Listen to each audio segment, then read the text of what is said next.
ഒരു പ്ലാനിംഗ് ഇല്ലാണ്ട് യാത്ര പുറപ്പെട്ട് സ്ഥിരം ഡെസ്റ്റിനേഷനായ ബാംഗ്ലൂർ എത്തിയപ്പോൾ രാത്രി 12 മണി.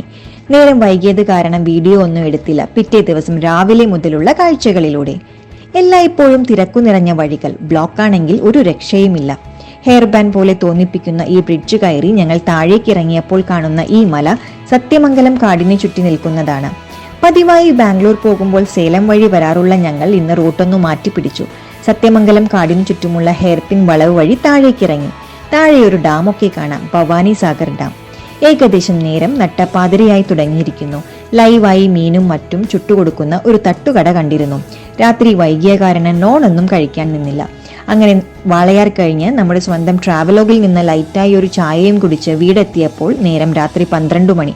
ചുരുക്കി പറഞ്ഞാൽ 24 മണിക്കൂർ കുഞ്ഞു യാത്ര. പിന്നെ സത്യമംഗലത്തെ പറ്റി പറഞ്ഞിരുന്നു. സത്യമംഗലം എന്ന് കേൾക്കുമ്പോൾ നിങ്ങൾക്ക് ആരെയാണ് ഓർമ്മ വരുന്നത് എന്ന് കമന്റ് ബോക്സിൽ മെൻഷൻ